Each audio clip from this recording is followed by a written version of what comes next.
Hey guys, I'm back with a new type of video where I will call this series Play It or Save It. This series is to help you guys see whether you would want to play the game that I am showcasing or save your money and time from playing the game. Both the game can go from either free to play to paid games. So hopefully this series of video will help you in your decision of whether you want to invest time in the game or not. Now, first game on the podium would be The Owl. The Owl is a multiplayer open world survival game where you explore different parts of the map, which includes dense forests and open plains, mountains and also swamps, to ultimately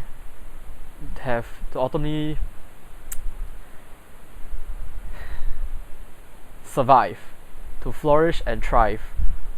That is the ultimate goal of the game. And the game showcases a handful of different dinosaurs, both in the carnivore and the herbivore section. Now, this game currently only has carnivores and herbivores.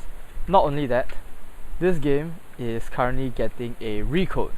So I would be making a different video or another video of the owl once the recode comes out, and hopefully the recode will change my verdict of the game. Right, on to the first point, the pros of the owl.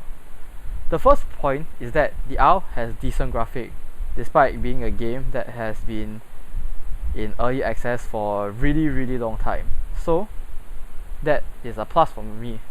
As you can see from these clips, the graphics of the game is on a decent level, not too taxing on the computer from what I know, but also not that horribly graphic and not pixelated. Now, the second point that I would like to say is that the sound of the game changes. What I mean by that? What I meant is the sound of the game changes from when you are stepping on whatever environment you're in. For example, in this example, when you are stepping on grass, you have this soundtrack, and when you're stepping on sand, you have this soundtrack instead. So this is also a plus, and it gives a sense of realism.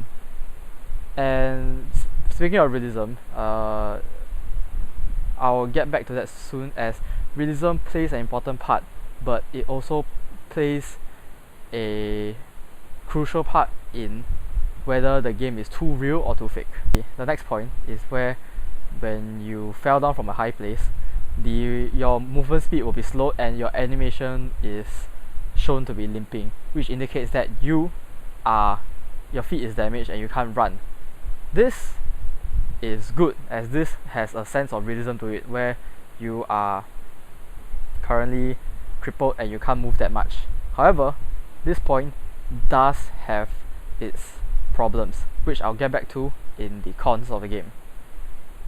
Next up on the pros of the list is the anatomy of the dinosaur is okay.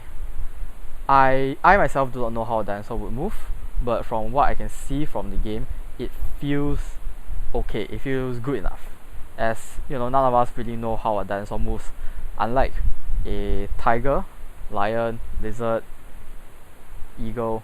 All those we can look at the real life animal and get inspiration and reference from it. However, dinosaurs are extinct, henceforth the anatomy of it, I myself can't judge very well. Now, next thing from the pros is water finding. Finding water in a game is good. Finding water in a game is how I would like other games to do when they are, when we're trying to find water. Now that all the pros has been listed, time to show the cons of the list. First of all, the cons of the owl. there is not much progression or objective other than to survive. Yes, I understand the game is trying to be real, where the game is only purpose of the game is to survive. However, it is ultimately a game. It is ultimately meant to be enjoyable. It is not a zoo. It is not a nature park. So, as I was saying just now, realism is a skill where you have to be real enough so that the players are immersed in the game. However, you can't be so real that the game is boring, as in the nature park, not a lot of things are happening, not a lot of exciting things are happening all the time, every day. Sometimes the creature will just laze around, walk around, all these stuff. That is only important if you're researching or seeing the patterns of the animal that you're tracking. However, this is a game. A game is meant to be enjoyable. A game is meant to be fun. And from the list of cons that I have, I will explain to you why this game does have a lot of things to work on. Now, next on the cons list is the sense system. The sense system is confusing. I did praise the finding of water, which is associated with the sense system, to be good. However, ultimately, the sense system is confusing to new players. The UI that appears when you're sniffing is confusing. It has an arrow pointing towards the north and the south. If I'm a new player and I saw this, my first initial thought was that arrow equals to direction equals to I have to go there, since I am trying to find food or water. So that is the first con of the sniffing system. It is confusing and it is misleading. Next up is the tracking from the sense system. The tracking is only partially correct. It's partially correct is because you have to track the footprint of the animal, which is correct. However, you do not smell the animal, you do not see its scent, you do not know where it is via scent, you do not know the direction you're supposed to go if you're trying to find the creature. This is not on the realism scale. This is not real, as in real life, creatures find other creatures by scent. They smell, they not only look at the footprints and follow the footprint, they smell the air, they smell for a familiar scent or a dangerous scent. And this is quite crucial to the game, as it will lead up to a difficulty in finding food, and for both the herbivore and the carnivore. And also, the way they show the footprint is quite bad in my opinion, as the part is highlighted with smoke and flames. I cannot see where the footprint direction is until I am up close to it, until I see it like very close. I do not know which direction the footprint is walking in. Henceforth, it's difficult for a carnivore to track a herbivore. And the smoke and flames aren't helping it either, as it is blocking the vision of the already hard to see footprint. And next up, the last point for the sense system is that there is no meter or bar to show the progression of how long we need to sniff for. As a new player, when I first played the game and they told me to hold Q to sniff, I held Q. I thought the sniffing was done and I just continue walking, but I didn't know that you have to hold it for a set amount of time. This is quite bad, as I couldn't really tell whether the game I can't really tell whether or not the sniffing has been completed, only for holding it for a very long time. Then finally the sniffing was completed. Henceforth, if they could add a progression bar to tell us when the sniffing will be completed, that would be helpful to us players, new players rather. Right, next up is the combat system. The combat system is by far the greatest flaw of the game, as if the combat, again, to me, a game is about substance. If the combat system itself is not good, then the potential of it attracting players isn't that much high. As I would tell you now, the attacking and fighting is bland. It is a bite fest. There is no grab or struggle when fighting, especially when you're playing a carnivore or a herbivore trying to escape. When you're playing as a carnivore and there's a herbivore trying to escape, you will want to latch onto its tail, its neck, anything, and you want to find a way to struggle. And if the player fails to win the struggle, it is the player's fault that the herbivore ran away, or it is the player's fault that it died to a carnivore when you're playing a herbivore. Next up is there is no feeling when you hit an opposing dinosaur. The only thing you have is a damage sound and some blood splatter. This is, to me personally, is not right with the game, as it does not feel like I did anything to contribute to the satisfying meal that I finally got. An example of what I mean by feel when you hit an opponent is, in this case, Monster Hunter World. In Monster Hunter World, when you hit a not a weak part of a strong part of the monster, you get either a knockback or a white number. That is what the owl is. It only shows white number. You don't feel it hit. You don't feel it connect with the creature. However, when you do connect with the creature in Monster Hunter, when you swing that sword and it hits that orange number, you can feel that your attack hit. You can feel that you actually did damage to the creature, unlike in the owl where I don't feel anything from biting the creature at all. So that is the crucial part of why I do not like the fighting in the game. Now, the last part of why I don't like the fighting in the game is that there are no special abilities for dinosaurs. And I don't mean like, a T-Rex that breathes fire. No. What I meant is, there are no special abilities that the dinosaur is known for. For example, a Triceratops wind-up charge. When a Triceratops, from what I know, is threatened, it will brandish its horn. It will shake its head towards the direction of the predator, and it can start winding itself up and do a charge attack. I feel that these abilities should be implemented in the game, as these abilities will give a sense of realism and also make it not so boring for the game itself. Now, up next on the cons list is the lack of players. The lack of players can only be blamed due to the lack of content and substance in the game itself.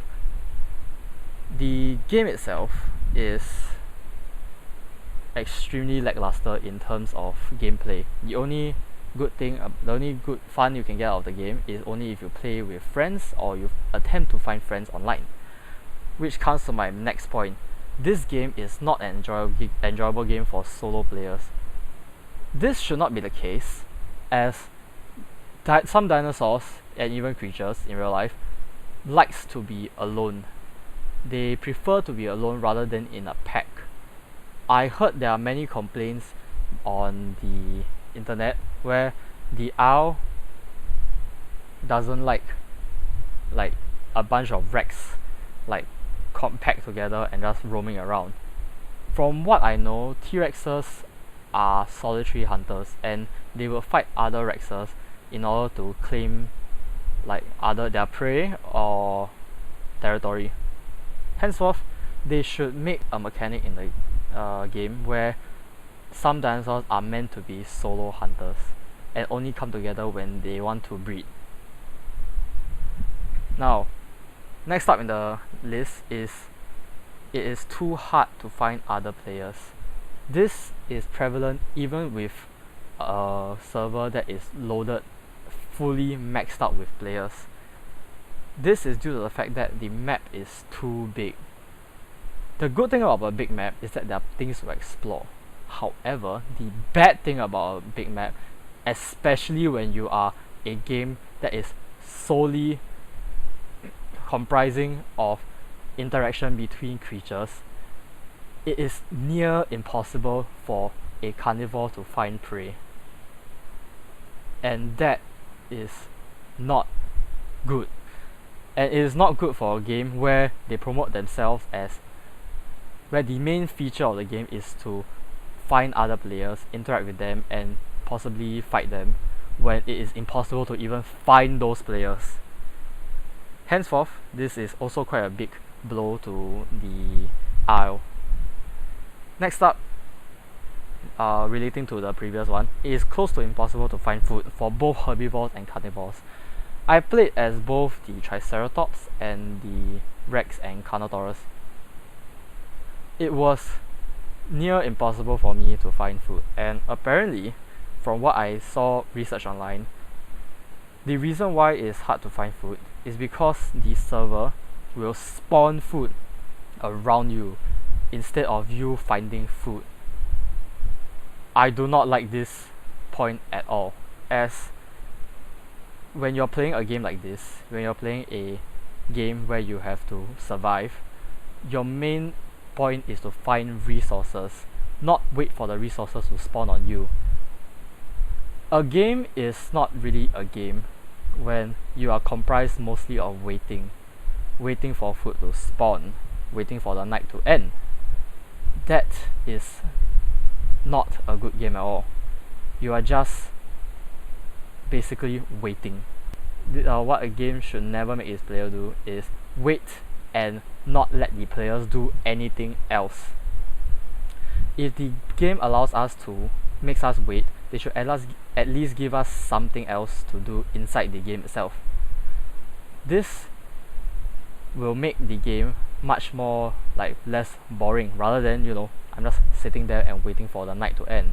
Then the point of finding food for the game, in the game, is that if I'm finding food, why must I wait for the food to spawn on me? As a herbivore, isn't it my job to go find a place where the grass is greener?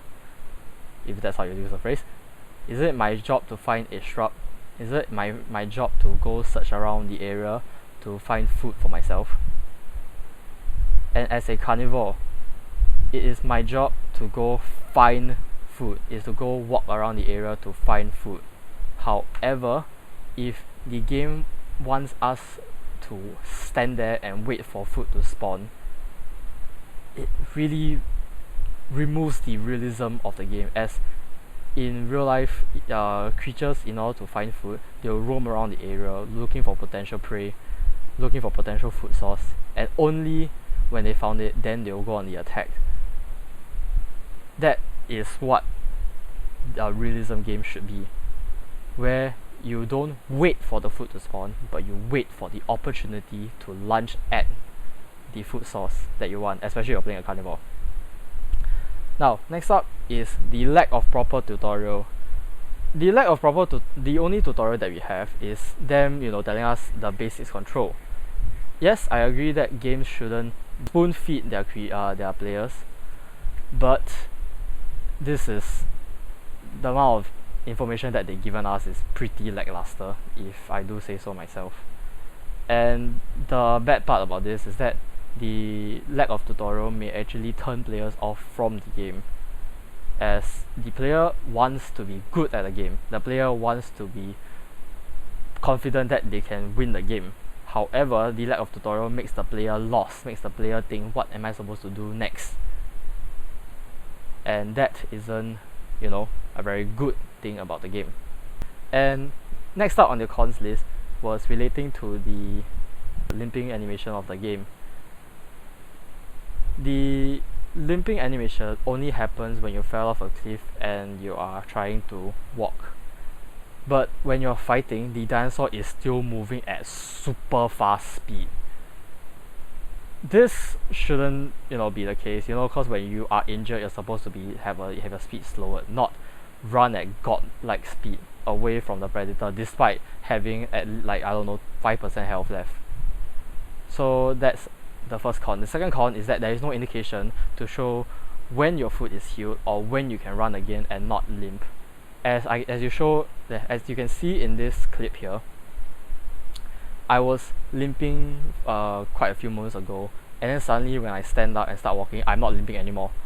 And there were no indication of saying like, oh, when my foot is healed, when was my injury healed. The only thing I can do is trial and error, which is not, feasible. And the lastly is the height of the cliff where I fell off is kind of weird, as if I fell on a high place and I land on my feet, yeah, it makes sense that my feet will be injured. But if I fell off like such a short cliff and I injured my leg, it's kind of weird if you think about it. Alright, so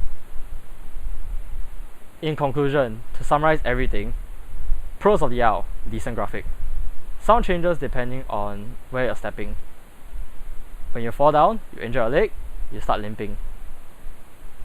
The anatomy of dinosaur is good, and bottom finding is good. Now, the cons of the game: no progression or objective other than surviving. The sense system is confusing. The attack and fighting is bland. The lack of players, especially when you're SA.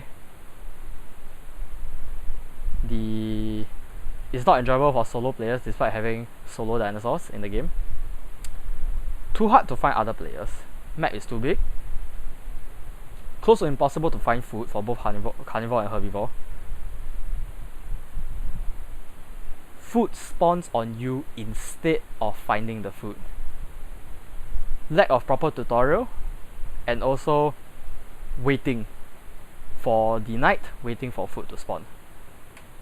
So, in conclusion, should you or should you not buy the owl? Currently, I am hoping for the recode of the owl to change, or at least, reduce the number of cons on the list, as the cons of the list quite literally outweighs the pros of the list, as there are games that are coming out. There are games that are challenging the owl even. For example, is the Path of Titans. Path of Titans, from what I can see, is what I would want to find in a dinosaur game from what is showing to me. Henceforth, should you play it or save it? For now, before the recode, save it, unless you have friends.